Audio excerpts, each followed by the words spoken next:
Hey everyone, I'm Megyn Kelly. Welcome to the Megyn Kelly Show. It may be a Friday, but boy, do we have a ton of news to cover. We're going to go in depth on the incredible story of how 2 alleged rapes at Stanford University turned out to be nothing but lies, absolute hoaxes. Why haven't you heard this in every corner of the media? Why aren't you hearing more about it, right? Why isn't the group at Stanford that's been protesting that Stanford supports rapists saying it's sorry for maligning its university and the administrators? We'll get to it.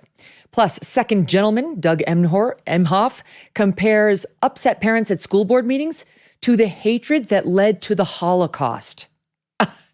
That's how he sees those of us who are upset about school closures, mandatory masking, mandatory vaxxing, and so on, that led parents to go out to these school meetings. You're basically a Nazi. That explains a lot. And some top anti-racism activists openly admitting businesses don't want them and that they are growing more and more uncomfortable, corporations are, with the messages the Robin DiAngelos of the world are selling. We have it on tape, on camera, and we'll show it to you. Joining me now, 2 of our 3 friends from the Fifth Column podcast, which is available at wethefifth.substack.com. Michael Moynihan and Matt Welch are here. Look, you did the tough thing during COVID. You paid your people and pulled your business through the pandemic. And now doing the tough thing could qualify you for up to $26,000 per employee at covidtaxrelief.org. Government funds are available right now to reward companies with 2 or more employees who stayed open during COVID. It's not a loan, and you don't have to pay it back. The program's complicated, but no one knows more about it than the CPAs and tax experts at covidtaxrelief.org. You pay nothing up front. They do all the work and share a percentage of the cash they get you.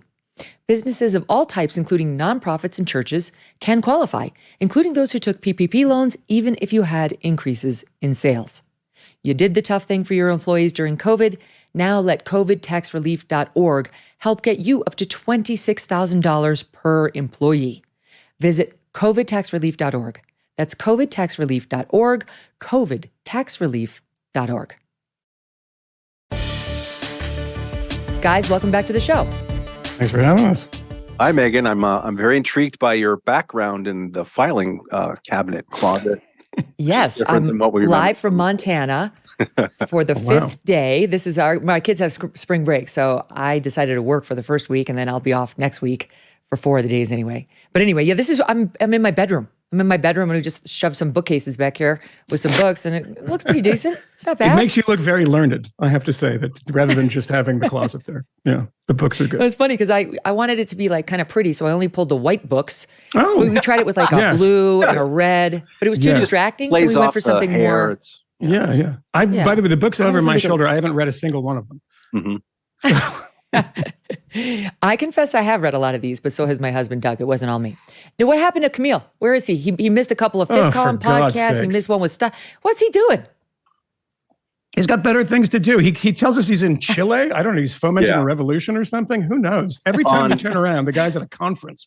You look at his Instagram feed, and there's like these really elaborate mountaintop telescopes and like camera crews. So we're in the don't ask, don't tell. We literally have no idea. Relationship.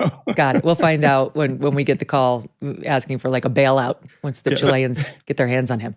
Okay, so let's talk about campus craziness because this really is insane. This story out of Stanford I've been dying to get to it, and you guys are the perfect guys to talk to about it. So, I know, exactly. Stanford's had a rough month. So let me take you back. Okay, this totally reminds me of the Duke case. August 2022. So last August, right? Alleged rape on the campus of Stanford University. The Stanford Daily, their student newspaper, reports that an unknown male perpetrator raped an adult female at a parking lot near Wilbur Hall on Tuesday evening, according to a report made to the Stanford University Department of Public Safety. The victim does not know the perpetrator, but did report this to a mandatory reporter and she told that she'd previously seen this guy on campus. The victim describes the perpetrator as a 6-foot-tall black man with a thin build, brown eyes, and a faded beard. The victim says she was physically restrained, taken to a restroom where she was raped. according, again, to this mandatory reporter. I think she told a nurse who then contacted campus security. That's how it went. And the woman knew that she would contact campus security and also knew that the police would have to be called.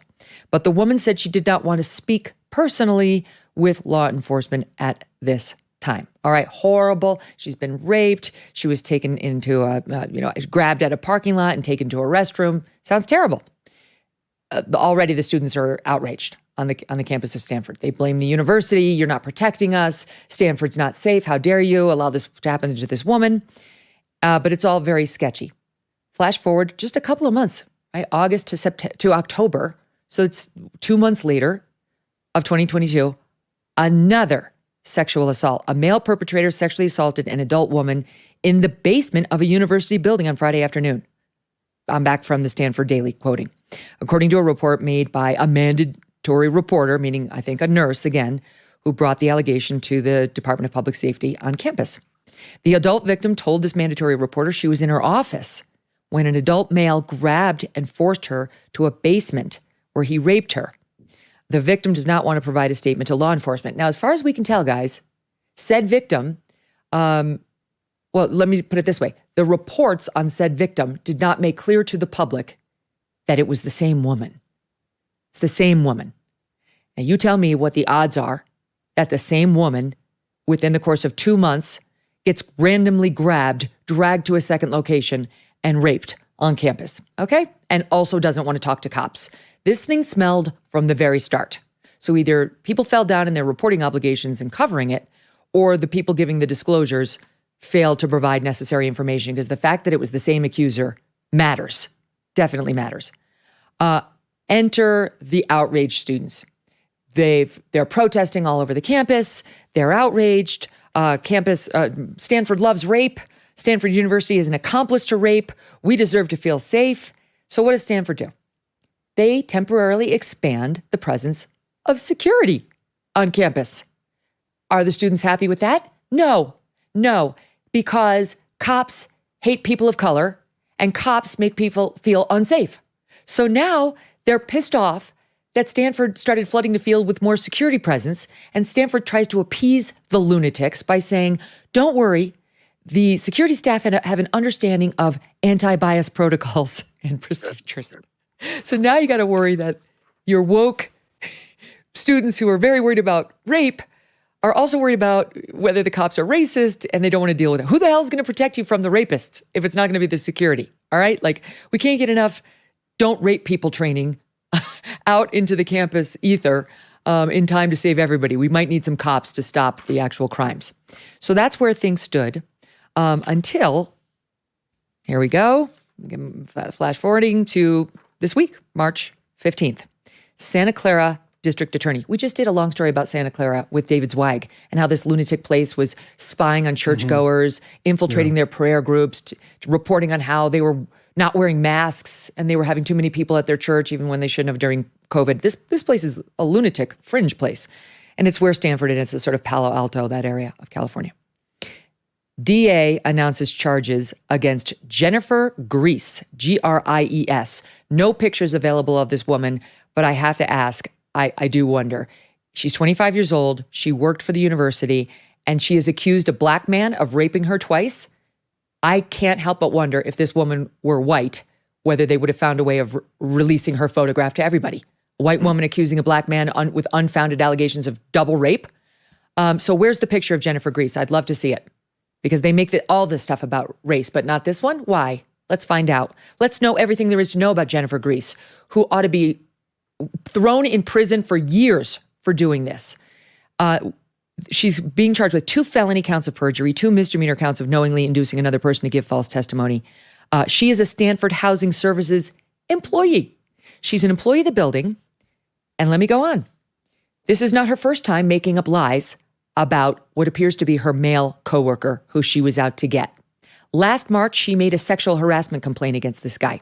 They were found to be unsubstantiated, and she was moved to a different work location, but not fired. She has a history of lying separate and apart from that allegation about her relationship with this man who was unnamed in the documents. She told one coworker she was in a relationship with him, but that he had sexually assaulted her. This is another time. All right, now, an alleged allegation of sexual harassment, which wasn't substantiated.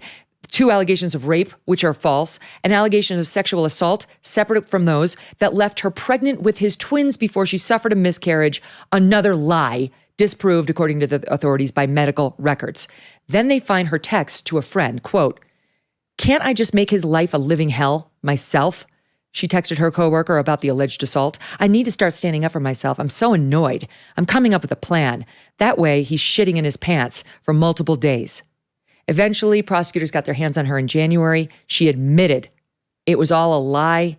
After Stanford had spent $300,000 investigating her case, even though she never named the coworker as her false attacker, she refused to rule him out when asked point blank, and it was clear, given her history, who she was talking about. By the way, she also was awarded public money through the California Victim of Crimes Board, according to the filing. They say she may have received up to $70,000 for these false claims. And now she has been placed on a leave of absence, but not yet fired, though her employment is under review. The activists, not satisfied. What they have done is taken to the public square to say, this is from the Sexual Violence Free Stanford group, "We unequivocally reaffirm that Stanford neglects survivors. 40% of women-identified undergraduate students at Stanford will be sexually violated during their term on campus." It's not true. No, they won't, right? This protest was not for one survivor, but for all survivors. Sexual Violence Free Stanford reaffirms our opposition to increased security as well, which does nothing but put gender and racially marginalized students at risk for harmful interactions. These people are insane. I'll let you guys take it from here. Yeah. God, I mean, where does one begin? I mean, you just told me something I didn't know. I've been reading about this a little bit. I didn't know the accuser wasn't white, because that actually does. I don't know that. It's my speculation, because I believe if she were white, we'd be seeing her picture. Right. I mean, there'd be a lot of Emmett Till comparisons. We would have, I mean, the fact that I know the name Mike Nifong tells you a little something about what happens when the racial dynamics are that kind of polarizing and that sharp, because that was, of course, the Duke lacrosse case. You know, you see these kids that go out there and they're kind of desperate. They actually, unlike me, I don't want these things to be true. I don't want these things to happen. But the second there's a, idea of it, it's you're out on the campus saying Stanford protects rapists. Well, let's not protect them. Let's have some police come in here. Well, we don't want the police. Now, what do you want at this point? What is the actual solution? And of course, there's a farrago of bullshit statistics too. And if you look at, there's a number of great books about this going all the way back to the 90s that have been going on about these numbers that are just false, that 40%, 50% of kids on campus will get raped. And by the way, how this happens is they allow people to themselves identify what is uncomfortable, and then they recategorize it as sexual assault. It is really strange, because if you have, there was a documentary, I think CNN Films, I shouldn't say don't quote me because I'm on the radio now, but I think it was CNN Films that came out with a film called The Hunting Ground. Do you remember this? And it was about on campus. It was about rapes on campus. Now imagine just the very premise of this. You're starting with people sending their kids to school, and they're saying they're going to a hunting ground. That's what it's like there. And there was a woman named Emily Yoffe, fantastic journalist at Slate, who actually looked at all the cases here and said almost every one was either not clear or might have been BS. And the one thing that I notice about all of these stories about it, there was one on NBC, that in the first 2 or 3 paragraphs, they do the throat clearing and say, this almost never happens. False claims almost never happen. Well, that's the numbers on this are also incredible too. But let me give you one little data point about this, and just a personal data point from the past couple of days. Within the past 2 days, I have seen 3 stories in the media about people being arrested for making false claims of rape. One very, very big case in England, and one of the guys that was accused said, the activist refused to believe that I'm innocent. They're still harassing me despite the fact the police have said this. A woman in Tampa who said she was tied up. And then, of course, they found a video of her buying the rope at Walmart. And this was just yesterday. She's being prosecuted. Then this woman in Stanford. To say that this stuff never happens, well, is it rare? Who knows? Probably. But when you empower people and say that if you don't talk to the police, we understand why. If you don't want to report this to the police, we understand the trauma. We understand why. And if you empower people that all of the belief will be on your side, and the ultimate result is that the person that you don't like or the person that you're trying to persecute will just be ruined, out of the gate. You don't have to prove anything. We have to disprove it. And then when the damage is done, sorry. And, the administration won't even fire her. The kids who went out there and protested won't say, yeah, maybe a little more skepticism next time. No. It's the narrative that demands the response. It's not the truth. The narrative is what people are interested in. One of the that's lessons exactly from, right. And Matt Welch, just to give you one other detail, the university, rather than saying some caution may be in order, we're still investigating, instead of doing that, they put out a statement to explain why these reports were so vague and she wasn't talking to the cops. And their statement notably did not list, she might be a liar. Did you notice my edit there, Lent? I edited out my F-bomb, Mom. Here's what they said. There are a variety of reasons why a victim may not disclose information about a crime. Many victims need time to process what occurred. For some, the trauma of a crime impacts their ability to recall information. Currently, the victim, alleged? How about alleged? No. The victim who reported being assaulted yesterday has chosen not to share information about the crime with the police at this time. This also remains the case for the August report, which remains under investigation. Again, not disclosing. It's the same woman, right? No one's flagging. This woman may be a damn liar. Go ahead, Matt. Yeah. If there's a victim here, it's whoever's accused of being a rapist. Who didn't. This poor guy had a stalker. He had a Glenn Close situation going on in his life, and his life could have been ruined. Minus the awesome 80s sex too. So perhaps the most tragic thing. A thing that the field of the academic field of economics, which Stanford used to be really good at, as well as a bunch of other things. It was once great university there in California. But what economics teaches us is not just about fiscal policy. It teaches us that everywhere in life, people respond to incentives. And also they respond to the removal of incentives, the removal of certain guardrails on the way that we behave and walk through life.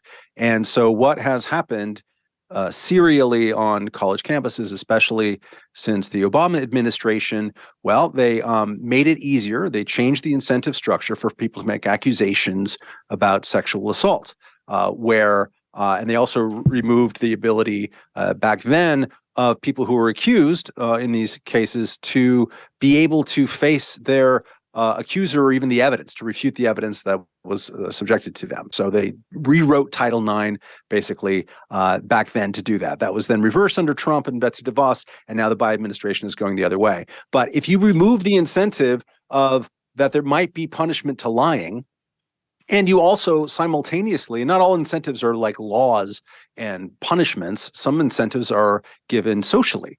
If you increase the incentive, you increase the reward structure for declaring yourself a victim, then what are people going to do? You're going to see more of this. Yes, it is rare for this to be prosecuted, for people to be prosecuted for perjury. And when you first sent us the story, I was like, okay, this is strange. Is the tide turning on these types of things? But no, because you look at the she lied so much. There has to be such a track record of crazy lying to get to the point where this stuff is prosecuted. That's why she finds herself in the crosshairs. But we have changed the incentive structure in such a way where this is inevitable to have more of these things. And I wasn't kidding, being flip about the victim thing, talking about Emily Off and other people who've reported on campus sexual assault, Kathy Young as well.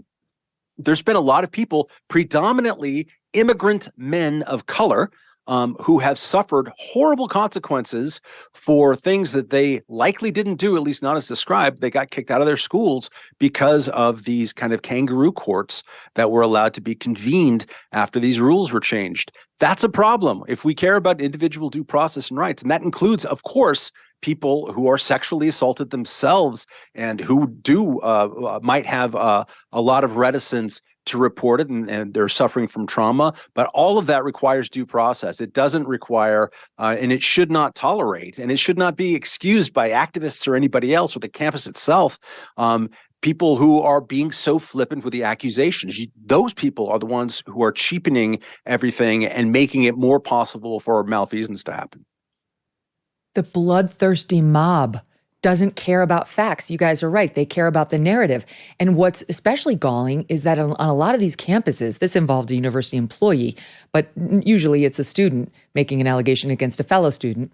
What's really galling is that on a lot of these campuses, they choose your Kangaroo Court judges for, to litigate your allegation of sexual assault from the victim representative groups, like from this sexual violence-free Stanford.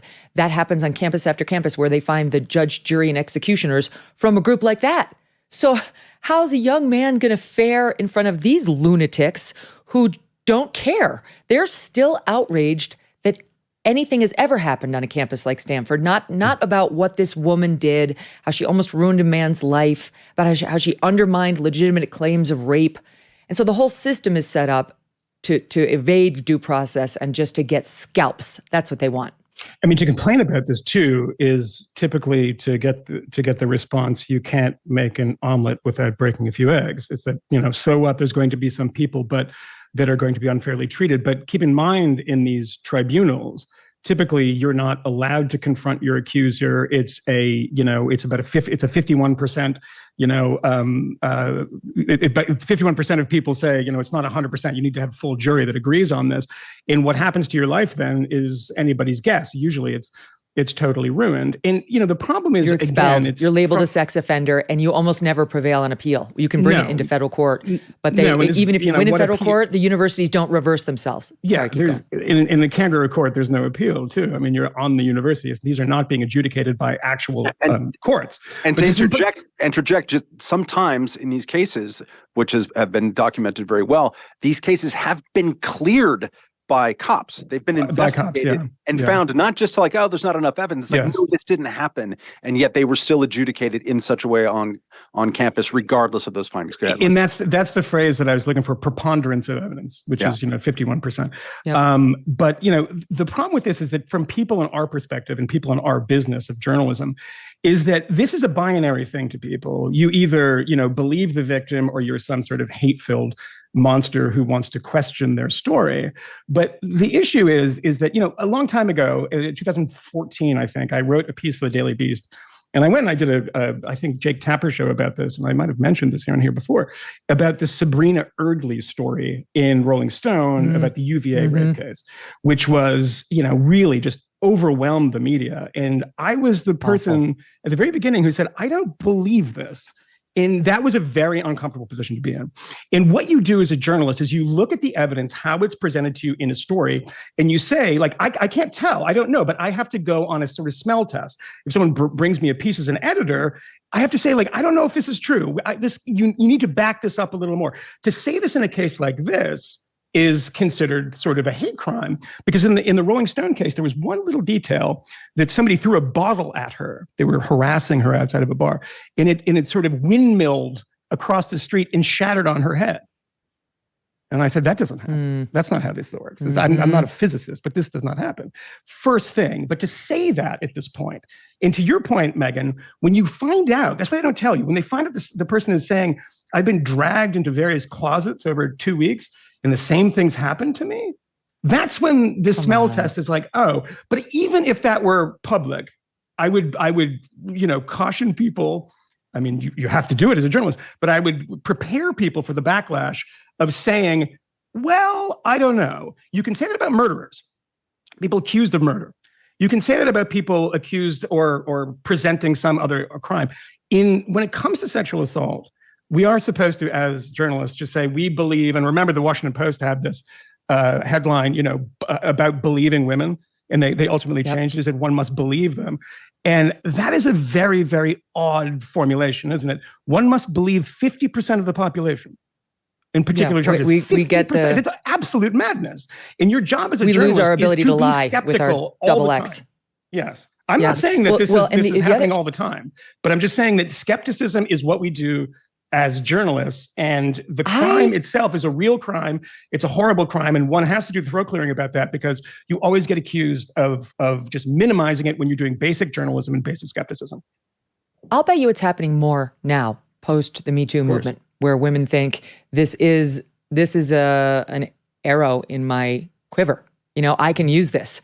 The culture has corrected in some good ways. In some good ways. It used to be, back when I was in school, the pendulum was too far the other way, where it was basically you couldn't prove anything and you'd probably never get any remedy if you'd been attacked. It was very, very hard. So they overcorrected, and now we're still in the overcorrection phase to where we're ruining men's lives with no evidence. There was a case in, I think it was Amherst, where the guy didn't even get access to his accuser's text messages, and they were full of revelations that she was lying. She was owning that she was lying and she was setting him up, and the guy never had access to them because of the Kangaroo Court system. But in this case, they did a rape test on her, the kit. I guess from what I'm reading, after both of the allegations, the one in August and the one in October, and they said neither one came back consistent with a rape. So it sounds like, without knowing all the details, they didn't find semen, or they certainly didn't see anything that was suggestive of a rape. Why wasn't that disclosed? Why wasn't or even if you don't want to disclose that, put something into your public messaging that gives the mob some reason, or even just reasonable-minded people reading about it, some reason to understand this may be a hoax. You've got to understand that is a possibility. And to me, just the biggest takeaway is these poor, poor guys on these campuses who, can you imagine being in college today, you guys, and having to deal with this climate? I mean, not being in college is also terrifying. So, just for the record. I go everywhere with forms, with fingerprinting devices. I just make sure, are we good? My life is your little flower pen recording everything. I like the idea that Moynihan obviously doesn't know anything about physics, but he does know how bottles of beer, when thrown, break or don't on people's craniums. Trust me, it was like the Zapruder film. We went and we shot a watermelon in the backyard to see if we could recreate the gunshots at Dealey Plaza. I was throwing those things for weeks. I said, this can't be true.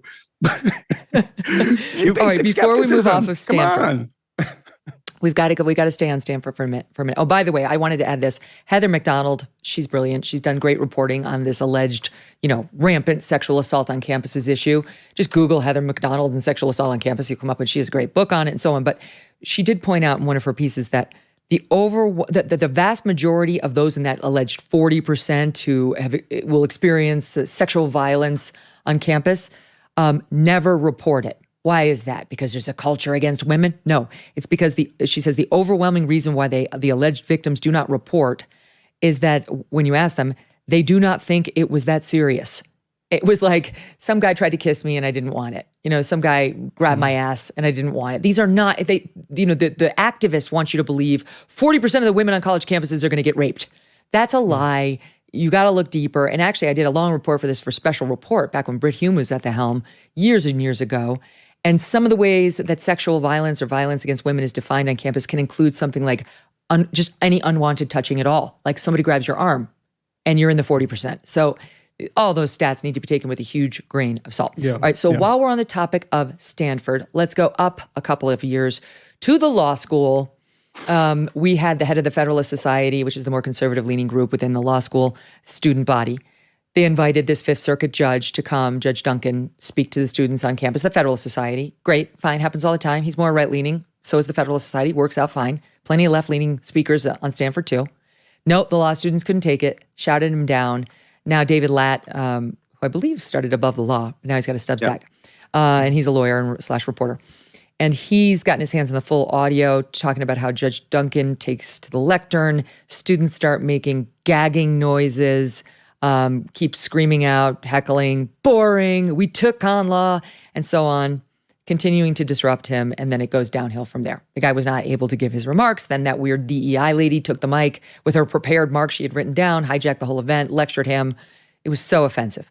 Well, then the law school dean, Jenny Martinez, apologized to the judge, saying, you were treated disrespectfully, and that behavior is not consistent with our approach, our policy here on Stanford when it comes to allowing speech. So she apologized to him, and she suggested that this DEI gal is under review too, because instead of allowing the guy to speak and preventing the disruptions, she was disruptor in chief.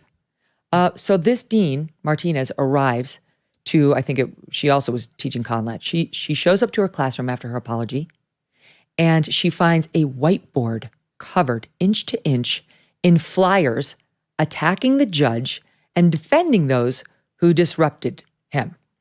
We, the students in your con law class, are sorry for exercising our First Amendment rights. The protesters, who are apparently in and outside of her classroom, this is just this past Monday, they were dressed in all black. You ready for the drama? Like these young people, they love drama. They dressed in black. They wore face masks that read, "Counter speech is free speech." They stared silently at Martinez as she exited her class at 11 a.m. Oh, burned. Or as the kids would say today, roasted. She got roasted. They stared at her while wearing their masks. The student protesters formed a human corridor from Martinez's classroom to the building's exit, comprising nearly a third of the law school, who were very angry with her. The few who did not join the protesters, Evergreen, this is just like Evergreen, Brett Weinstein, received the same stare down as the professor as they hurried through the makeshift walk of shame. One of the students who did not agree and did not wear black was quoted as saying, they are creating a hostile environment here for anyone who thinks an Article III judge should be able to speak without heckling. This also is an annoying story. By the way, that whole thing was quoted from the Washington Free Beacon. Can you go to college anymore? Can you send your kid to Stanford Law School?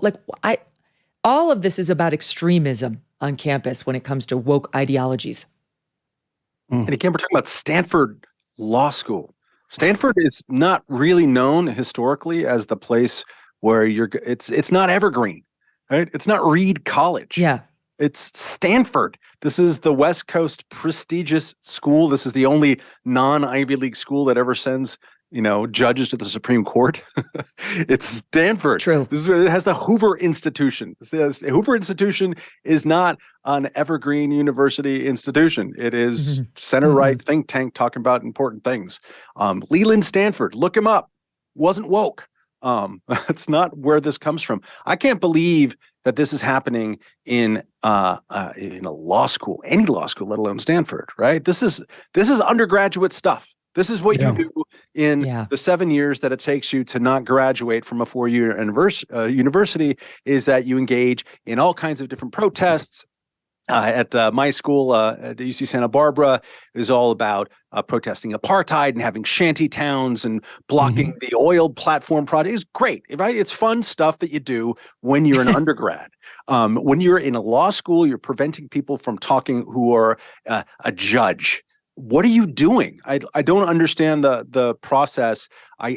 Granted, Megyn, I'm not a lawyer like you, but what I understand from the law is that it's an adversarial process in which people make competing claims and arguments pinned on basic sort of documents and truths under oath. That seems like a process where you would need to be able to engage with people with whom you have a disagreement and try to convince a neutral arbiter of the righteousness of your interpretation of the truth.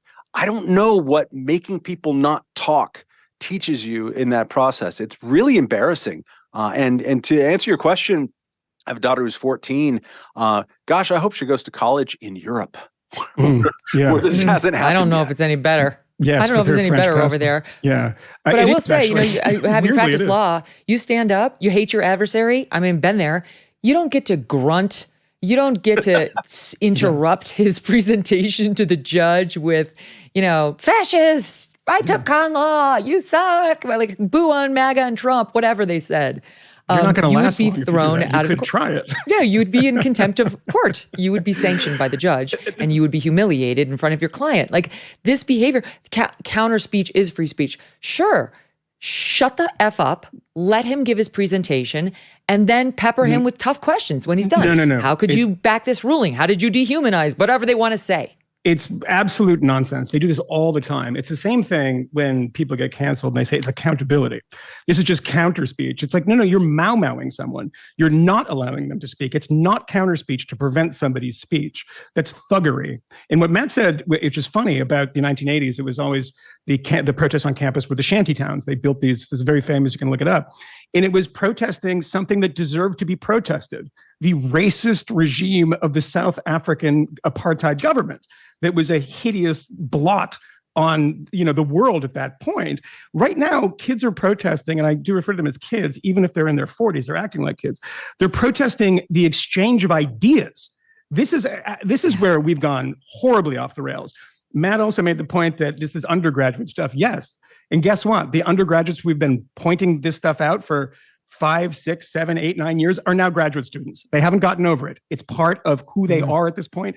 It's part of how they view debate, which I find so hideous. It is Maoist.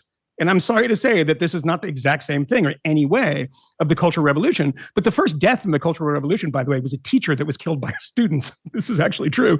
And I was just thinking of this now. It's like, I don't want to make that comparison, but it has all the instincts of it to shut down debate and say that you are on the wrong side of history. And you should know that. De facto, you should know that. I don't have to prove my case. You just should know that you are on the wrong side of history and you're a horrible person. So this is the problem. When they get out into the world, it becomes a really difficult thing. This is what you see in jobs these days. When people go to HR for the most bizarre things, the most benign things. I have seen this myself, recently seen this myself, of people that just, weird, odd interactions become HR nightmares because they come out of this crucible of nonsense in universities in which people are not taught how to think. They're taught how to be upset and how to be angry and how to be offended, which is fine. So you want to be those things? Absolutely.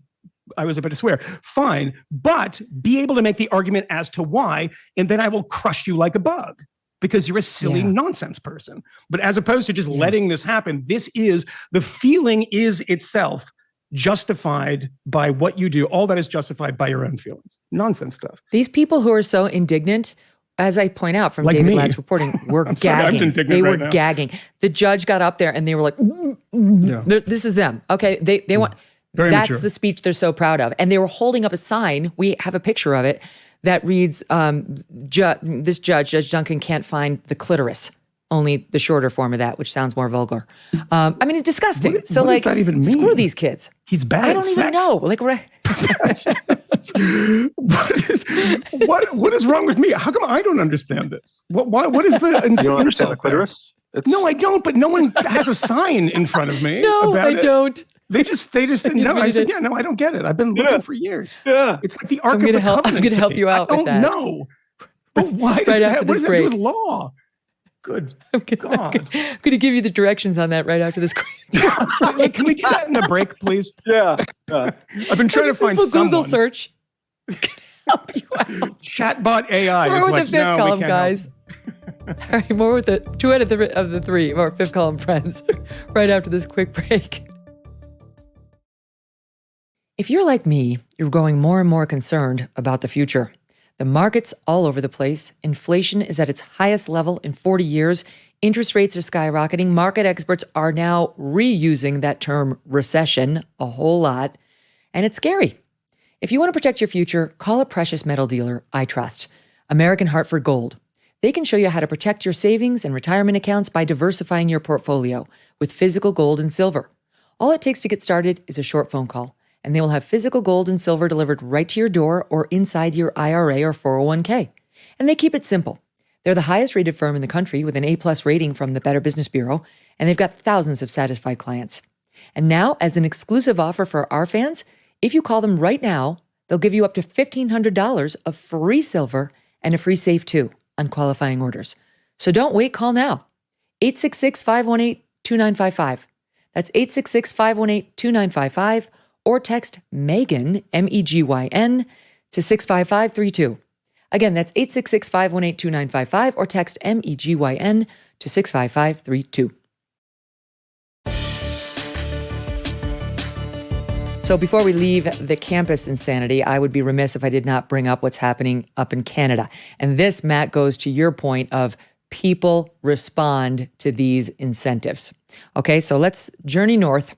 And I want to introduce you to a woman named Vianne Timmons, who's been president of the Memorial University of Newfoundland since 2020. So she's president of the university. That's pretty prestigious. She too, just like the accuser at Stanford, is taking 6 weeks of voluntary leave Hers is paid. I don't know whether the accuser in Stanford is getting paid while she's on leave, but this woman's taking 6 weeks of voluntary paid leave. Now, why? What did Vianne Timmons do? Well, she, as it turns out, has been, I've got to credit National Post in Canada for this term, she's a pretendian. She's a pretendian might be another way. She's a pretend Indian is what they're trying to say. She's been claiming fake Native American or Native status. She's Canadian. And she isn't one. They entered, I guess there was some sort of deep look into these claims that she'd been making that she had indigenous ancestry by the CBC.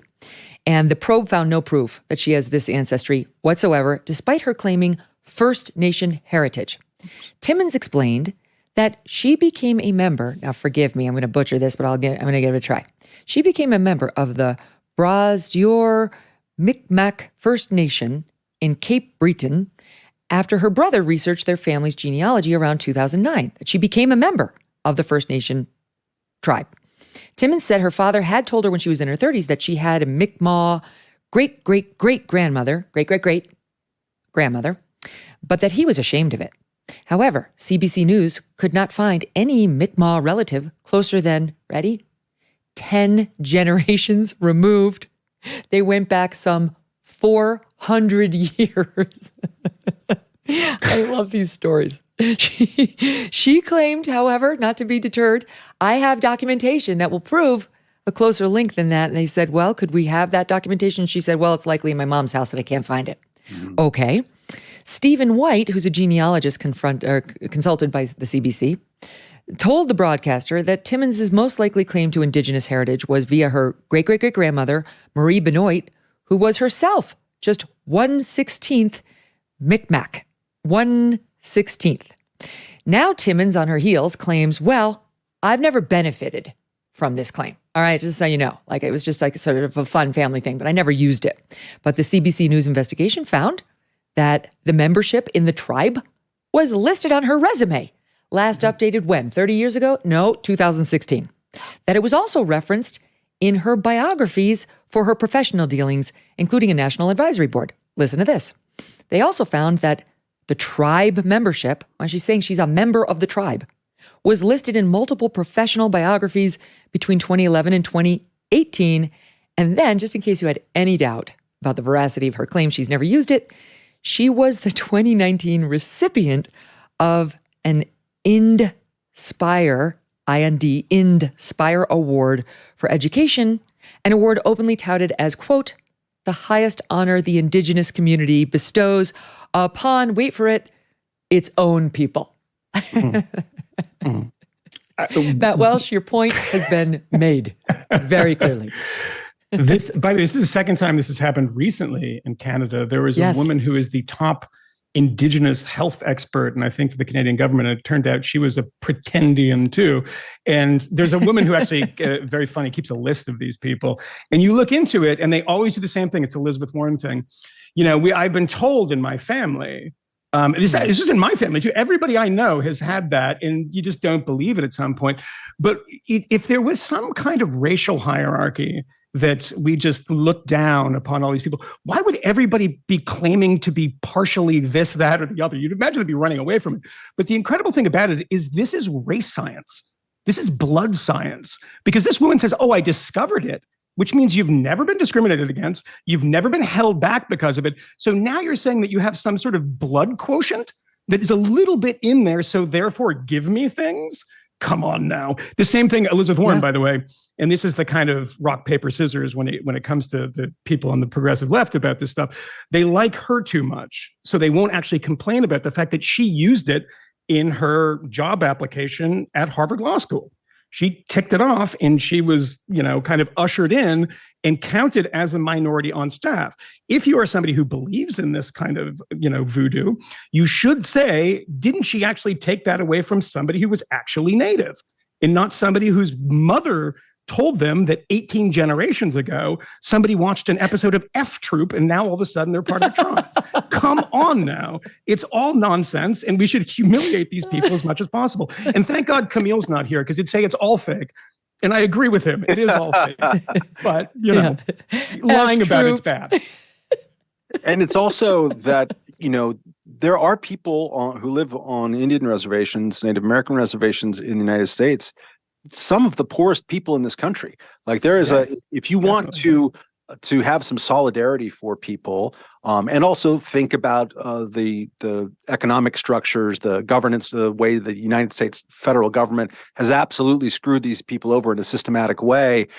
Please, by all means, go for it. And also don't try to do a stolen valor thing with them. I've been watching, God help me, the World Baseball Classic a lot. I love baseball. I love nationalism. So it's all great.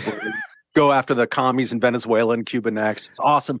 But one of the things that you realize in watching this is that it's wonderful to see sort of expressions of different types of culture within the baseball arena. Japanese culture has this kind of flair. Sometimes Puerto Ricans are like this. It's fun. It's really, really fun. And also it reminds you that one of the reasons why we focus so much on Jackie Robinson and the breaking of the color barrier in 1947, and this is true in Jackie Robinson's writings, which I highly recommend anyone to delve into, he was just righteously pissed that you're not letting me onto your playing field because I am going to kick your ass. And in fact, he did. He kicked the living crap out of everybody physically after the first year or two of turning the other cheek. We want the level playing field. You don't get an extra seat at the table. You don't get an extra cookie by checking off the one drop box on your application to be a Major League Baseball player. The question is, can you play?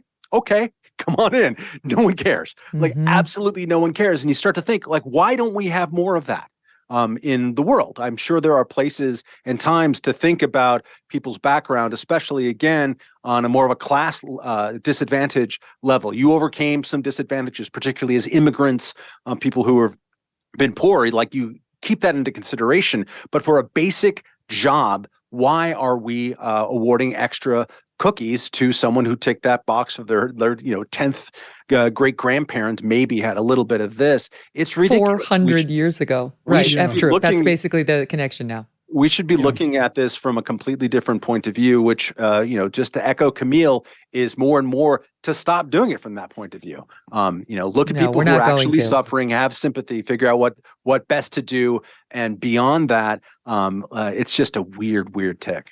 What's happening. So it's no accident, you guys. This is happening at a college, right? Although it's not always a college. We just did a story about a woman out of Philly. She said her name is Rachel Saraswati from Philly. Her real name, Raquel Saraswati, but her real name was Rachel Seidel, who actually had absolutely no minority affiliations whatsoever. Her family says she's white as the driven snow, but she claims she was Muslim and Latinx and all the other things, and she's been outed as having faked it too.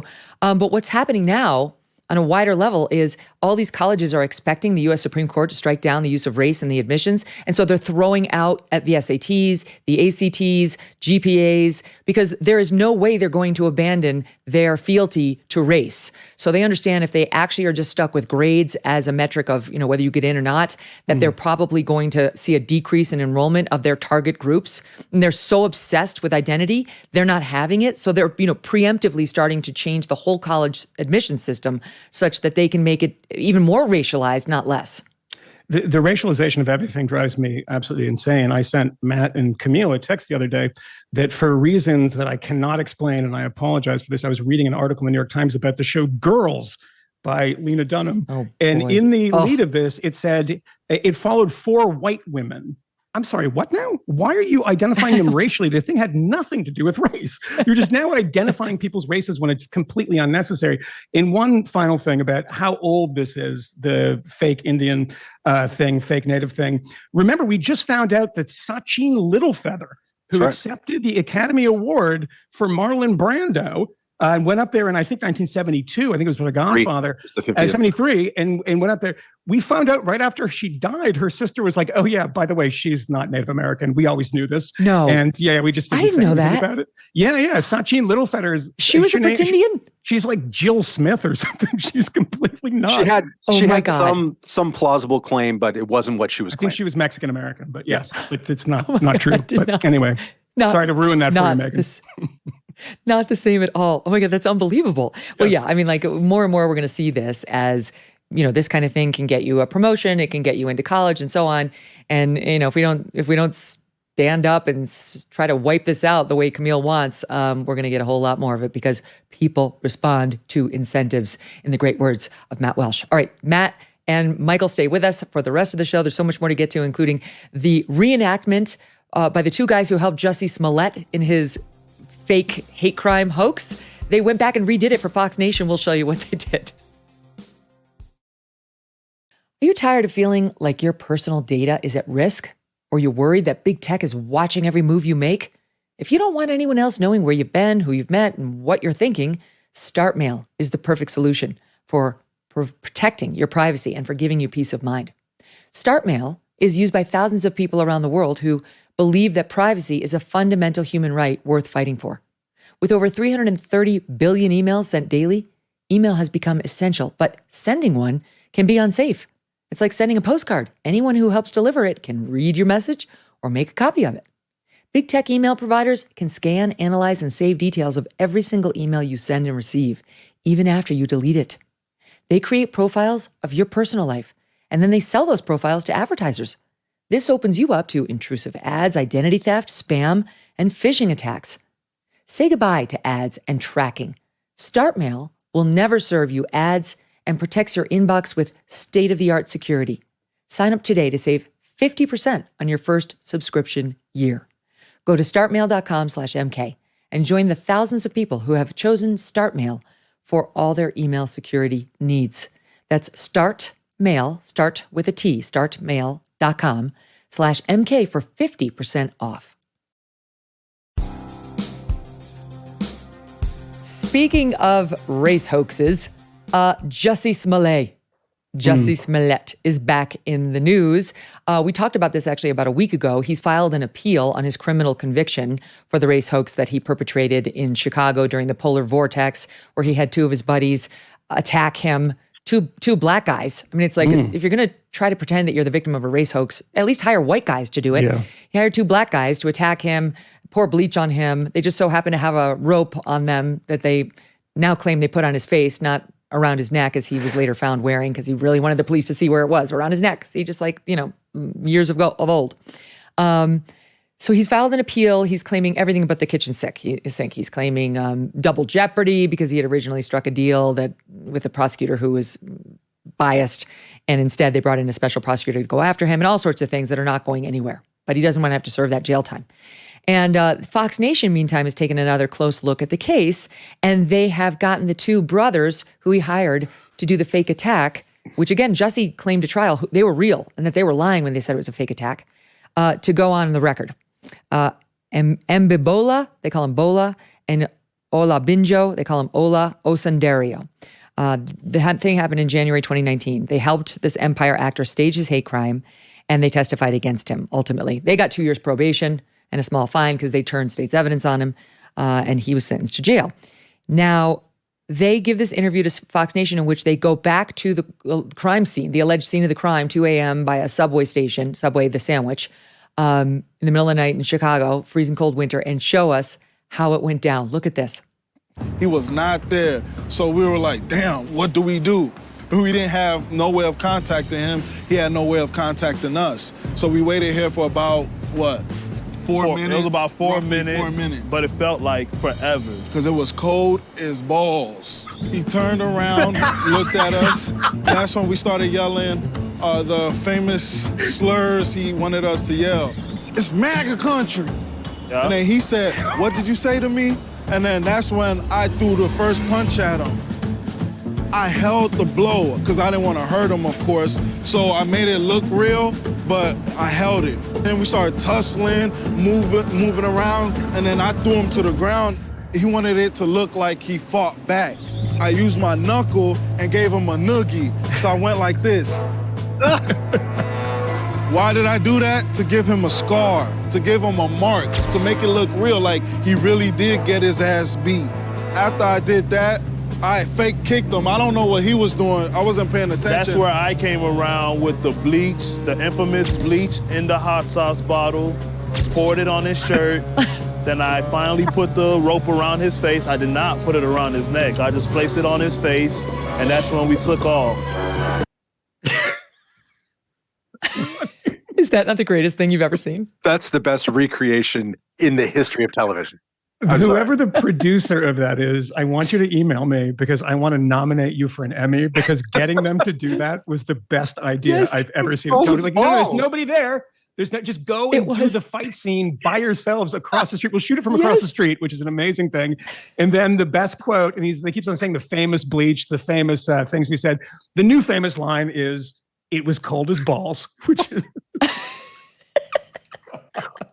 holy cow. Good Lord. I love these guys. Better actors than Jussie Smollett, by the way. Yes. I have to say. Right. Jussie Smollett, who was the actor who wanted attention on Empire. And what they said was he wanted to make it look like, they go on to say, he wanted to make it look like he fought back. That was very important for him. This whole thing was about his image. Here he was, I don't know which soundbite this is that we have, but here he was not long ago talking about him being innocent. Oh, and he's not suicidal either. I am not suicidal. I am innocent, and I am not suicidal. If I did this, then it means that I stuck my fist in the fears of Black Americans in this country for over 400 years and the fears of the LGBTQ community. Your Honor, I respect you and I respect the jury, but I did not do this, and I am not suicidal. And if anything happens to me when I go in there, I did not do it to myself, and you must all know that. I respect you, Your Honor. I respect your decision. Jail time. I am not suicidal. I am not suicidal. Stop laughing about Black. I am not suicidal, and I am innocent. I could have said that I was guilty a long time ago. What? Wow. He's got the Black Power fist going too. What Isn't a it nutcase. wonderful? He's such a liar. He's literally doing a Black Power salute on the way out, screaming, "I'm not suicidal." Not, "I'm innocent," by the way. I'm not. He did say that at one point, but the thing he's repeating over and over is, "I'm not suicidal," because he's also a crazy conspiracy theorist that he might get killed in jail, but it's going to make to be look like a Jeffrey Epstein suicide. It's like, dude, no one cares about you. No one knew about you before. And no one knew what Empire was. Sorry. Maybe other people did. But I don't know. I think it's a bit of an own goal, as they say, to compare yourself to JeffreyEpstein. Just to the whole public sympathy kind of thing. It's not. Well, really, he got off for a little bit, so you know. That's so true. he was sentenced to 150 days in prison, and still hasn't had to serve them. He filed it. He wanted to be out on appeal and so on. But I don't know whether he's ever actually going to have to serve this. But it's so funny to see. You know, you remember we deconstructed the Robin Roberts interview of Jussie. She was totally sympathetic, not even a hint of skepticism. I mean, I like Robin Roberts, but that was an embarrassment of an interview and just wasn't doing her job at all. And it's a continuation, frankly, of our first hour theme, which is, where is the skepticism amongst the media, amongst the general public, when allegations are made that tap into certain narratives, right? Women are oftentimes the victims of sexual assaults on college campuses and elsewhere. It's an epidemic that we're having to deal with. Black people in modern day America do randomly get attacked with nooses and bleach and people shouting, "This is MAGA country" in deep Chicago during the polar vortex. And those stories too should be covered without doubt. Otherwise, you're showing your bigotry. And even now we're trying to pretend that like we have to cover his appeal like it's a real thing, like he's got a real, when you've got these two brothers who, could you find a more credible witness telling people what actually went down? Two muscle-bound Nigerian guys. If they say go get a reverse mortgage, I'm in it. Oh my God. Whatever pills they want to sell me, I'm buying them. But I love it. The first bit of skepticism should have been like, "This is MAGA country." No, it's not. It's downtown Chicago, you dummies. But the greatest thing about this is go and find it. I saw this the other day. The original tweet from the New York Times, that was no skepticism. There was no alleged. It was like Jussie Smollett, actor from Empire, attacked by MAGA lunatics. And it reminded me that right after Donald Trump was elected, this was a supply and demand problem, of course. The demand for stories about a rise in hate greatly outstripped the supply. So there was a whole bunch of these attacks that were fake. And there were other ones that were not proven to be fake, but were clearly fake. And then one of the things I thought was funny, right down the street from where I was in Brooklyn at the time, there was a park that I think was named after Adam Yauch, one of the Beastie Boys who passed away. And there were swastikas drawn on it, like the day after. And it was really interesting because these Nazis didn't know which way the swastikas went. They had them backwards. And I was like, that's the first bit of skepticism. And it reminded me of Dave Chappelle's bit about this, which is one of the funniest things I've ever heard, when he's like, we knew he was lying immediately. And I watched for days, weeks of people reporting credulously. I once sent Matt and Camille this thing from NPR that was a half an hour in which no skepticism was ever evinced on this case at all, and people just saying that this happens all the time, and this is just life in Trump's America. Again, it's the narrative. They wanted to prove it, and so therefore you have to suspend all disbelief. All these things that are clearly fake about it, you have to push to the side because the narrative is more important. We have an ongoing. And that was pre-George Floyd. That was pre-George Floyd. Think of how it's gone even worse in this direction post-George Floyd. Go ahead, man. Yeah.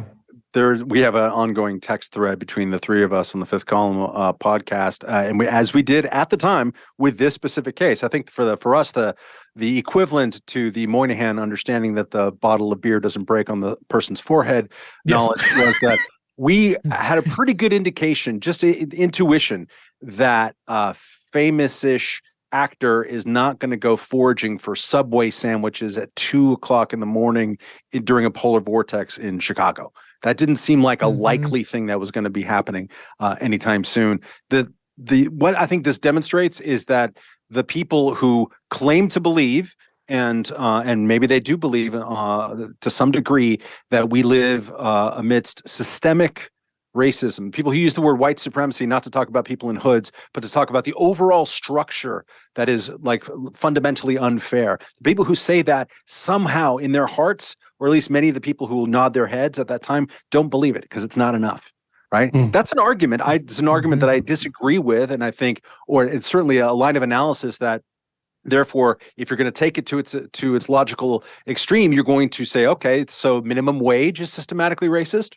For example, there's a lot of different. The gun control is systematically racist. They don't tend to go full hog with that kind of thing. But the reason why you have so many hoaxes is exactly because that supply and demand problem. You need to have splashy indications, splashy news events to show that, see, this is just simmering right there below the surface, ready to be activated at any given time. Part of that shows you, or allegedly shows you, that we haven't made progress over the last 50 years, 10 years, whatever the number is, that it's just always, it's in fact maybe getting worse. After all, we did elect Donald Trump, and I have some sympathy with that line of argument, to be clear, but I don't have sympathy with the argument that America is just a seething hotbed of racism at given times. You can make that structural argument, and you're going to find a lot of people raising their eyebrows because it doesn't make intuitive sense. Because when they hear a phrase like white supremacy, they're like, that's weird. I've never really met a white supremacist. And strange. Flies in the face of everything that I've heard. But the reason why we have so many of these swastikas here and this and that, I probably, there's been at least 25 of these that we've texted each other. Nope, this one's not going to pan out. And they never do. They never do. Particularly when there's a noose involved. That's always the one. That's always the giveaway. Yeah, the noose is a tell. Is the tell, but we had a noose in Gilroy, California, didn't we? Yes, turned out this week. This week turned out to be a guy who was using, I think, who was an immigrant using the rope to cut down a branch of a tree, but it was left there. And they're like, oh, this is clearly racist. And they looked at the footage and it was just a guy cutting off a branch of a tree. But, you have to make everybody a white supremacist when people understand white supremacy to mean David Duke. Because if you don't interact with them, people start not trusting you. When only thing that you come across is, the new Jurassic Park movie is racist. People are like, what? Seriously? So then you need these things that are manifestations of violence, particularly racially based. I mean, even the George Floyd thing, which I think is a pretty interesting thing when you look back on it, out of the heat of that moment, was that the prosecution never brought up race during the prosecution of Derek Chauvin. It did not come up. It's successful. Go and look. Prosecution. It was successful prosecution. You didn't need it. And it's not they were saying like, this is too explosive. They didn't have evidence of it. It was presumed. And they obviously, in a court of law, understand that they would leave something like this out because there's no way to prove something like that. But in the discourse, Same thing with Kyle it Rittenhouse. changed life, right? Same thing with Kyle Rittenhouse, where you had Joe Biden calling him a white supremacist, none of which was ever proved or introduced. There is absolutely no evidence of that, and there was no apology to Kyle Rittenhouse. Like and by the way, the two men. I'm trying to remember all the facts, but you had all the media claiming that he shot black men, right? And it was like, yeah, a bunch of people did say that, yeah. Right? And anyway, and they weren't, but. To 2 points that 1 point that I wanted to make, and then to advance it. Phil Houston, human lie detector, CIA, would say that Jussie Smollett's resort to, if I did that, if I'm not innocent, it would mean I'm offending the black community and the LGBTQ community. That's what we call convincing behavior. Remember, and a truth OJ's teller book was called "If I Did It." Right. But a truth teller, if you were wrongly accused of perpetuating some sort of a race hoax, you would stand up and be like, this is bullshit. I did not do it. I've been wrongly convicted. You would not be like, and if I did it, it would be so offensive to the following groups that I've spent my life representing and trying to help it. And I would never, anyway, it's just an interesting thing to watch a liar in action because it gives us new things to think about when we are subjected to somebody else's lies. Okay, so what you're saying about how, the whole narrative, it is the hammer looking for the nail, right? And there aren't that many nails, and so they've got to invent white supremacy here, there, and everywhere. Ties in nicely what we've seen happening in the world of DEI. Robin DiAngelo and her friends in this community are getting depressed. They're getting downtrodden, and they're losing hope that their weird racist messaging is somehow not catching on. The explosion of her book, White Fragility, after George Floyd, it had been written before George Floyd, but it exploded after, and all of the money she made doing Zoom calls during the pandemic about how white people are too fragile to understand the truth, which is we're all racist, and so on. Apparently, corporations are not responding well to it. Now, this is from FAIR, Foundation Against Intolerance and Racism. They produced this in a Substack article by Joseph Klein, and they noticed that there was this, a webinar, I guess, called Racial Justice, The Next Frontier, and it included Robin DiAngelo and DEI consultants Marisha and Reese and Mary Frances Winters, and it's amazing because they are upset about how no one wants them anymore. Listen to this. So we thought maybe in 2020 we had a movement. And then we said, well, let's hope it's not just a moment. And now we're saying perhaps it's a memory because the system is just so entrenched and it's so difficult to even move just a little bit. And here's what I'm hearing a lot. We hear this a lot. Our leaders are too uncomfortable with this. We've actually lost contracts when people have said we want to do anti-racism work, and we go in and they say, oh, this is what you mean by anti-racism work? Oh, we didn't, that's not what we signed up for. So you see that that fragility centering white comfort is so alive and well. Just last week, I heard something like, we're not ready for justice in our work, even though that's what they signed up for. Our board members are just not ready for that. And so white people have to build their stamina. And I'm thinking for now, if an organization is saying we're not ready, I think they should be really honest about that, and they should be explicit about that. And then people can make conscious decisions about whether they want to support that organization. But right now we have this, proclaimed investment with absolutely no true investment. Hallelujah. They're failing and they're being rejected. Yeah. Yeah, and they're claiming the old Friedrich Engels expression of false consciousness. The reason why the working class is not with the Communist Party movement is that they don't understand it.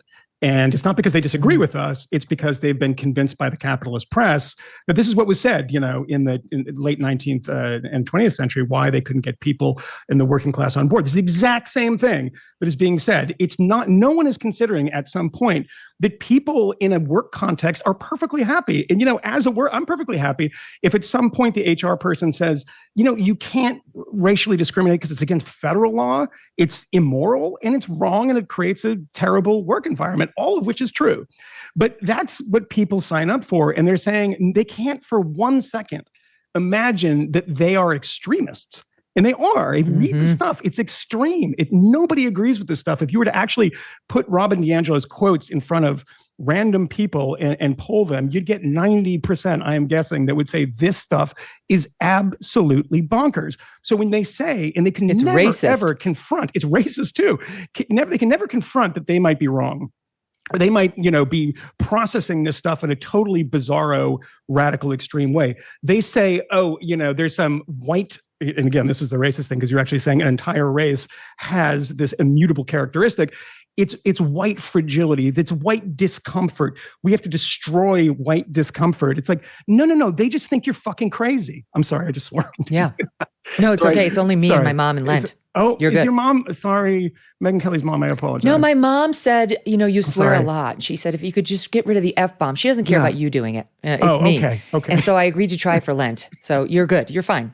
St. Patrick's Day. As you work. Shouldn't you have a little Irish solidarity here, Moynihan? Yeah, exactly. You know what? I'm saving that for the last block. If you must know, there's going to be a little exciting St. Patrick's offering. I've had the misfortune both to live in a universe where these concepts are constantly thrumming around in the New York City school system, in my neighborhood in Brooklyn, where there's like an entire section of the local bookstore that's just like Robin DiAngelo and Abraham X. Kendi and on and on and on, kids' books. I've seen this stuff for a while and written about it. And Michael's absolutely right in that when normal people see this, they're like, what? It's not just the vocabulary that is kind of crazy and the actually kind of racist or just making spectacular generalizations on people based on their immutable characteristics that strikes people as strange. But also, like, there is no joy at the end of the rainbow. Usually in the self-help book, you're going to get to a place that's good. That's right. The Robin DiAngelo thing, the only place that you get to is more DEI training. You got to do more work, spend more money on the work. I love the fact that they're saying that, these organizations said that they are just not, frankly, ready to support justice. They didn't say that. That's not what they said. What they probably said was, wow, this is costing a lot of money. This is a pyramid scheme. Crazy. We've gotten, crazy when we started the Fifth Column in 2016, and we talked a lot about this stuff at the beginning because it was really starting to take off. And Camille has a special allergy towards this.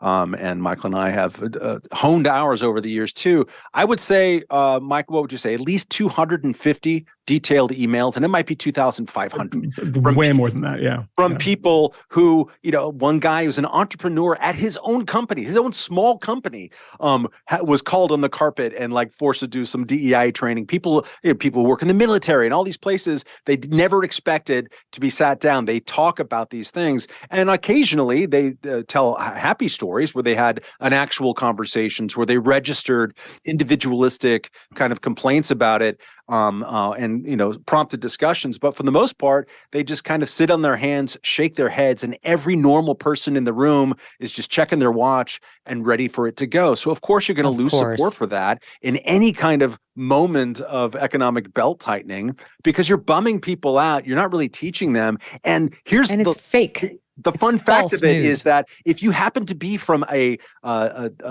recognized minority of any sort, chances are you are then going to be like the Asian person who has to now organize a celebration for the Lunar New Year, which you didn't care about. Like, what am I doing? Like a couple of gay dad friends of mine, were like, okay, you're going to do the gay workshop. They're like, no, this is like a software company. Yes. I'm going to do work. Leave me alone. Like my You're daughter's so right. school is You're so right. Like it's always like celebrating Kazakh New Year. And I'm like, are there any Kazakh people there? She's like, no, we just do everything. No, my daughter said the same. She's like hanging there with her friends of color. And then the school separates them because they want to shepherd off the girls of color to go be in their own, quote, affinity group. Meanwhile, they were all together the way we've always envisioned, the way MLK envisioned, right? Like no one's paying attention to skin color until the school is like, you will pay attention to it right now.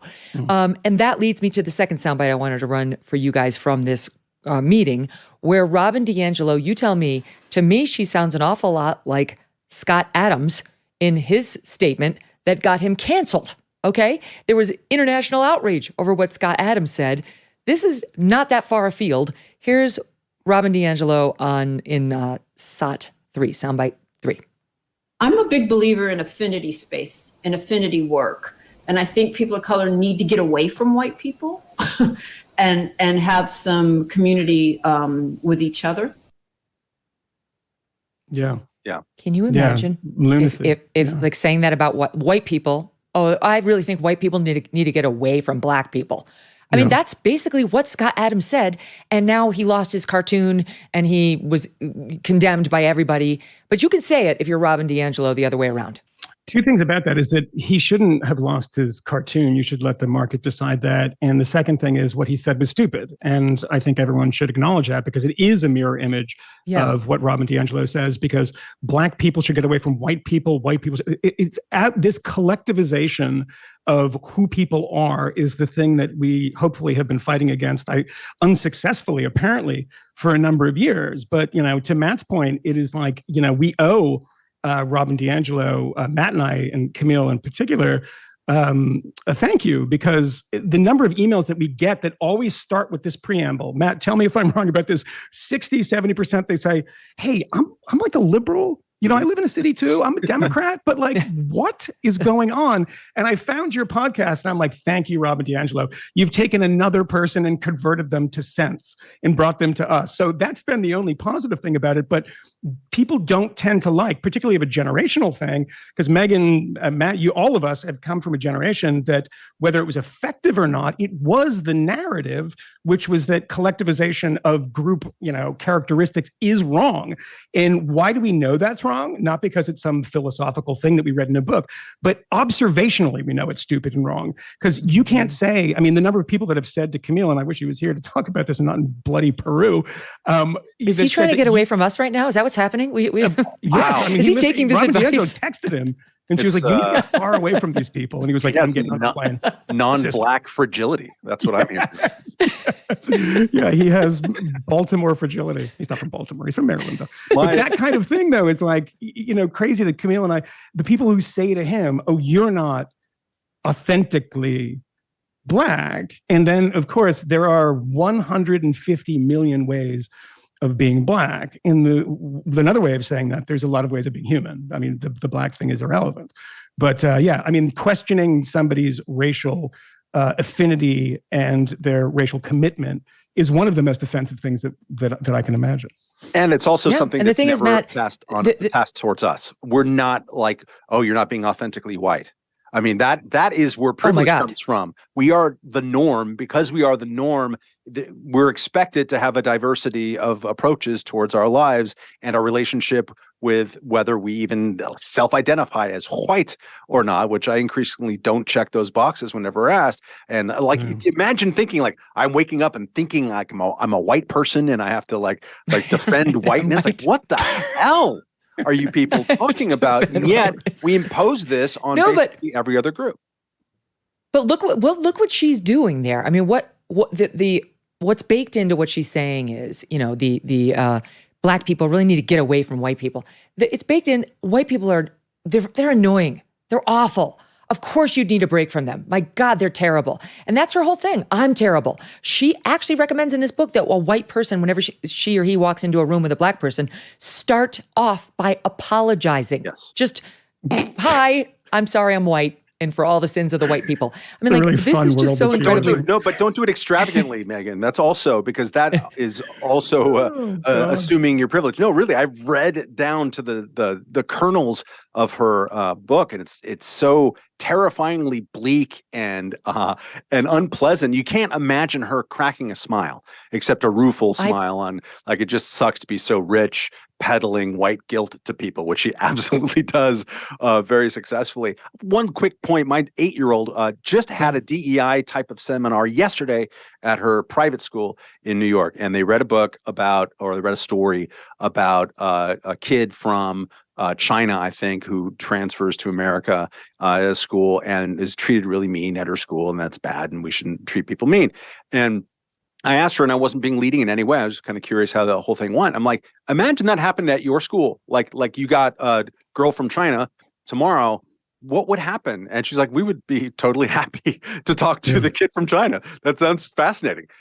She was happy for the lesson. She thought it was interesting and, liked the reinforcement that you shouldn't be mean, but also her world is not to be mean. It isn't to single people out for this characteristic or that. And the friend group, and I know the same is true with Michael's daughter as well, like their lived in reality compared to what they're taught about the horror of the world just to have nothing in common. Yeah. True. It's true. And I'll squeeze this in before we take a quick break. I mean, look at what's happening in San Francisco, right? Where most of the families who live out there are pretty far left. I'm sure it's not stock full of a bunch of white supremacists looking to ruin the lives of their Black neighbors and colleagues and students in the schools. And yet that city is now well on its way toward these $5 million payments in reparations toward its Black citizens. I mean, this is absolute madness. They've now, the Reparations Advisory Committee has now unanimously voted, and it's been accepted by the San Francisco Board of Supervisors unanimously, that they should give a one-time $5 million payment to the Black people of San Francisco who meet just a couple of easy criteria, along with these other proposals. That doesn't make it law yet. At some point, lawmakers are going to have to draft and pass legislation, but they're well on their way. And the other things that they're getting ready to give Black citizens of San Francisco include, there's 100 recommendations. The elimination of personal debt and tax burdens. How does that work? Okay, so they don't have to pay taxes ever again. Guaranteed annual incomes of at least $97,000 for 250 years. That's, I think, on top of your $5 million. And homes in San Francisco for just $1 a family. How is this going to work? Oh my God, it's like a banner ad. Like, you too can get a home for $1 and it's like $100,000 for 250 years. It's like, there's a scam here. It's like, no, it's actually San Francisco. It is a scam, but it's kind of an official scam. Listen to how you can get it. It's so easy. Lord. I mean, it's, so you hold on, you have to be 18 years or older. You have to have been, you don't actually have to be Black. You just have to be identifying as Black or African-American on a public document for at least 10 years. So any of these race hustlers we've been talking about, as long as they were pretending for 10 years, you're good. Yeah. Then you have to meet 2 additional criteria, including you have to have been born or have migrated to the city between 1940 and 1996. It's pretty easy. That's just an age thing. You have to have been incarcerated by the failed war on drugs or be the direct descendant of someone who was. They're incentivizing drug deals or like trying to reward people who've been selling drugs. That's a criterion that you must meet. It's unbelievable. God, I chose the wrong path. You have to be the descendant of someone who was enslaved. Okay, that we get.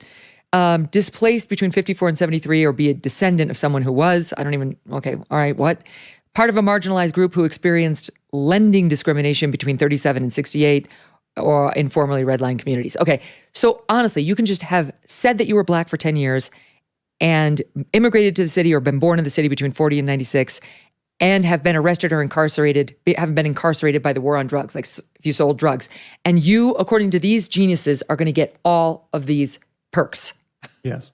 And that's going to create an amazing amount of bureaucracy of determining who, meets all these criteria. By the way, I understand when somebody says, you have to be a direct descendant of somebody oppressed or a slave or something like this.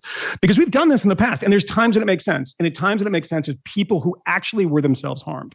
So, the government of Germany paying Holocaust survivors, the government of the United States paying people who were Japanese Americans who were interned, all makes sense. You were harmed. It's like, going to court and getting a judgment. This is interesting because they're telling you who qualifies to get the money. It doesn't tell you who qualifies to pay for it. So if you are, Matt Welch's wife, who is, I think, maybe an American citizen now, but she's French. Absolutely right. Yes, but she's been an American citizen for how long? Does she have to not pay if she was in California? You guys were California residents. Does that, do you get to take it off your taxes? Because you came here in a time, I was like, well, no, for those 12 years you've been here, you've benefited from slavery or the results of slavery. So how is that prorated? I mean, do you get a discount? It is it's such lunacy to actually try to determine that there is a historical debt. The thing that everybody has to remember about this, 77% of Americans when polled think reparations, not 5 million, not in perpetuity payments, just reparations in general, 70% think are a bad idea. The thing that people don't really realize, and it's the fact that Americans believe, and particularly in the kind of grievance world of Americans believe that they are central to everything in the world, right? That used to be a complaint that came from the left. Now it's a complaint about the left. That in the sense that every place on earth has benefited from slavery. There's no culture in which there was no slavery. And if you can find it, it's very, very difficult to find. Native Americans, slavery, taking, possession of people's land, taking prisoners from a tribe, enslaving them, et cetera. This is throughout history. So what do you pay for in historical grievance? Because historical grievance means that borders shift, people are oppressed, people are displaced, and that ultimately affects, long down the line, the way people live, the way people earn, their prospects. So imagine if something like this went global. I mean, I suppose we'd all know a lot more about history. It'd be a good way of, creating a history program for the world to understand everybody's grievance. But paying people money, something that happened, 150 years ago, strikes most people as lunacy, and it's because it is. And also, do you love that it's not needs based at all? Like, if Oprah lived in San Francisco, she could get it, I guess. I don't like. Yes. Really? Okay. And then we did a story recently on Angela Davis, who did the Find Your Roots thing with Henry Louis Gates. And it turned out she's the descendant of Mayflower people, and her white ancestors owned slaves. Yes. So does she pay the money or does she get the money? I'm like, how are they going to figure it out? We sent her a bill, but she only has to pay half. And let's not forget, just to stick up for California yet again on this podcast, the word reparations is commonly understood to refer to slavery. Breaking news, San Francisco was not the capital of the Confederacy. California wasn't a slave state. California there were no slaves. A slave state historically. And also, if you wanted to look at the culpability of the state of California, the city of San Francisco, towards targeted, unfavored, disfavored minorities, pretty sure the Chinese are going to get first in line, probably in that case. Chinese and Japanese who've been compensated, but there have been a history of exclusion acts, overt discrimination, Jews as well, all over Southern California, including where I grew up. Jews were not allowed to live in my neighborhood in the 50s. It sounds crazy. So are we going to have reparations for Jews in the 50s in Southern California? No, we are not. Let's just be honest about how that's going to work out. So they're doing reparations for redlining. They're doing the reparations for stuff that FDR did or that happened under FDR. Good luck with that and convincing people of it. I'm all in favor, really, of governments saying, look, we did specific harms to specific communities. We took land, especially, because that's really easy to prove in some cases. You've got to give that land back. Or specifically to what we were talking about before, the way that Native American tribes were screwed over systematically over and over again. This is where I believe our sense of restorative justice, to use a terrible phrase, should be used. Government committed a harm, go find the harm, measure it, think about if there's someone to pay back. But a free-floating, like, there was harm done to communities, including by the drug war. Drug war sucks. I've been fighting against it for as long as I've been smoking drugs at age 3 or whatever it was in California. I think it's awful. Explains so much. But doesn't it? For crying out loud, you can't do this. You have to be very specific with it. These harms do exist. Go find those. Don't read a Ta-Nehisi Coates article from 15 years ago and say, how can we get in on the virtue signaling that we have a more virtuous city than all of the actual cities in the Confederacy, which, by the way, tend to do better right now in terms of race relations than San Francisco or various elite progressive places. Putting aside Matt Welch's cry for help in that, Michael. Scream for I help. want to tell you that the Hoover Institution, which we've mentioned a couple times on the show, at Stanford, it means conservative, has said it would cost each non-Black family in the city at least $600,000. So I hope all the families out there who don't qualify understand that it's going to be well over $500,000 at least to you. Not to mention, maybe you have to give up your home, because I don't know where they're going to find a free home for $1 for everybody. This will never work, but I'm not going to lie. I'm kind of hoping it happens. I just kind of want to say, like, I'm not going to have to pay for it. Can't wait to see how this works out for everybody. I think it's going to be a social experiment they'll regret that will not spread, but why not San Fran? Let's start there. Yeah. Okay, stand by, quick break, more with the fifth column right after this quick break.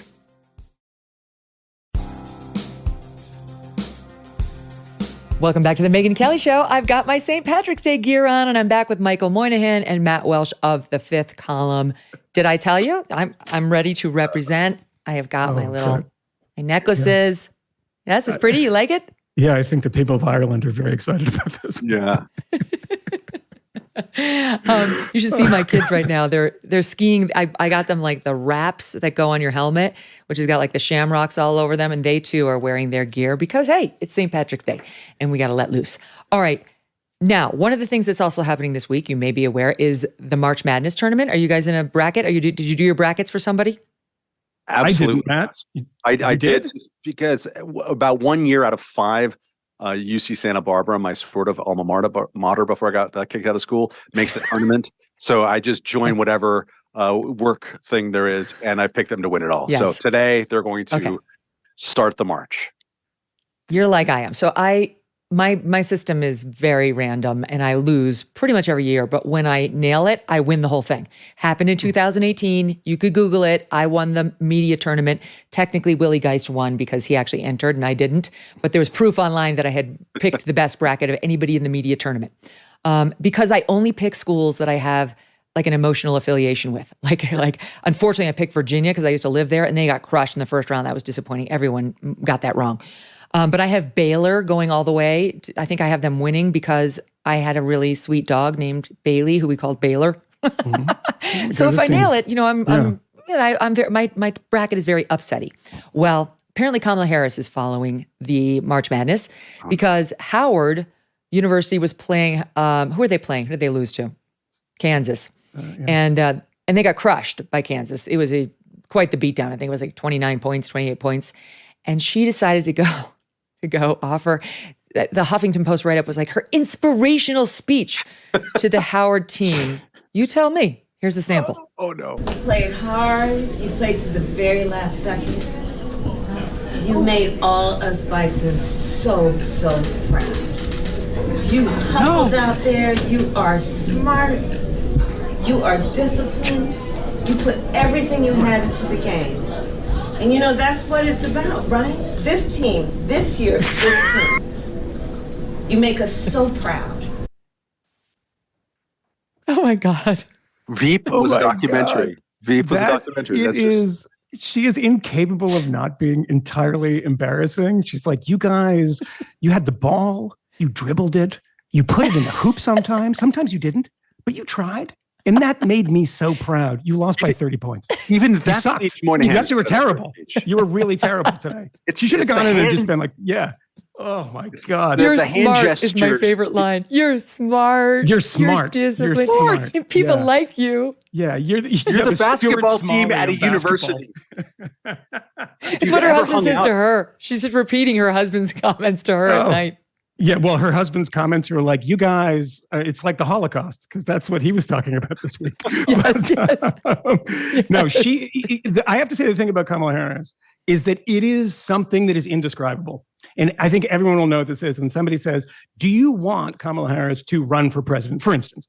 And if I said no, I couldn't really put it in words why. Because she's just so atrocious, and it's just a feeling that you get when you watch her, because she says nothing so wonderfully fluidly. She just says nothing for minutes at a time. It's really hypnotic. Air it's sandwich. Like ASMR. I should tell the audience about what happened with the husband. It's too long a soundbite to play, but basically he was making remarks, and he literally did compare the hate that led to the Holocaust to Americans at school board meetings. He said, You can see it here too. This hate is interconnected. You see it in the discourse in the country right now. You see it in the divide we have. Just going to school meetings, you see that hate is out there. We've got to step up and speak. No, you don't. And by the way, don't confuse people's righteous anger over what was done to their children with hate. That's not the same thing. And it's certainly not the same thing as a Holocaust hate. Matt Welch was very angry about the school stuff, and I have been for a long time calling him the Heinrich Himmler of Brooklyn. And I'm glad that I have backup from the second gentleman or whoever. Like, good Lord. They tried this with Glenn Youngkin, remember, when he won an upset victory in Virginia for the governorship against Terry McAuliffe, I believe, someone who had a history and was better known before that election, which was largely fought on the issue of schools, whether they've been open, whether they during COVID, whether they've been responsive to parents in certain high-profile cases and other things, what they've done to their gifted and talented programs. A lot of stuff associated with that. MSNBC, institution you might be familiar with, Megyn, and other people were going on about how we're just seeing, open like Confederacy, white supremacy. This is racism flowering in Virginia, which voted for Joe Biden, which has voted Democrat for basically everything the last 10, 12 years, suddenly turned on a dime and became super racist. And the voters of Virginia were like, I don't know. That's not what we did. We're mad about the schools in Fairfax, where it's not notoriously a breeding ground for racists. And Glenn Youngkin is one of the more popular governors in the country as a result. And it was widely characterized as this is the awful bared fangs of white supremacy coming out to get us again. Yeah. You're gonna lose. The second gentleman got the memo and decided to repeat it on the world stage. Nicely done.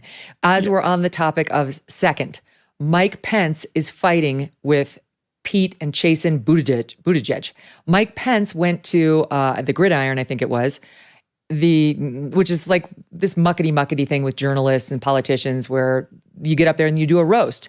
And he referred to Mike Pence or to Pete Buttigieg's, quote, maternity leave, and said while he was on this, quote, maternity leave, the country was falling apart. We had a supply chain crisis, and this is the only person who's ever taken leave. And the rest of the country got postpartum depression. It was a joke. Well, Pete Buttigieg's husband goes out on The View. He's indignant. He wants an apology. Again, he says that. All right, let's listen. Here it is. And the White House has slammed the comments as homophobic, which they were, in my view, and inappropriate. But Mike Pence's former chief of staff called the response from the White House faux outrage. I think it's not woke, to say that something is homophobic or misogynistic. It doesn't make it woke, it doesn't make you a snowflake. We all have an obligation to hold people accountable for when they say something wrong, especially when it's misogynistic, especially when it's homophobic. Yes. And I just don't take that when it's directed at my family, and I don't think anybody else would, especially when you bring a very small, medically fragile child into it. Okay. Guess what? Mike Pence responded. Mike Pence, it's just kind of interesting to see Mike Pence defend himself. He comes out to say, I had a lot of jokes directed at me at this thing. It was a roast. And I directed a lot of jokes to Republicans and Democrats. The only thing I can figure is Pete Buttigieg not only can't do his job, he can't take a joke. So what do you make of the dust up? I'm still trying to figure out the role of misogyny in this particular story. It seems to be, usually. By the way, he wants us to speak out whenever we see misogyny. Chasen Buttigieg. I don't remember him saying anything about Don Lemon in the Prime remarks.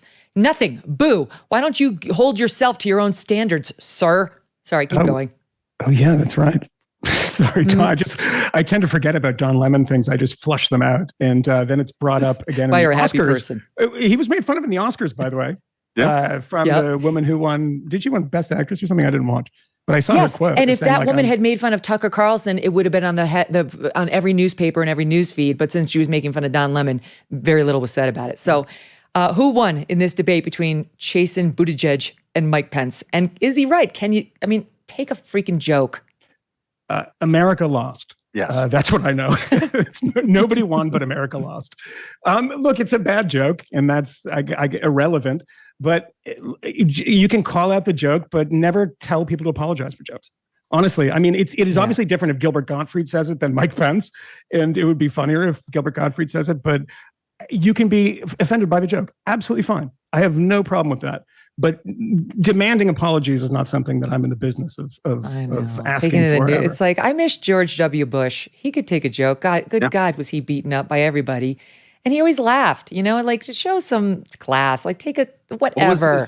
What was W's nickname for you, Megyn? Because he has a nickname for everybody.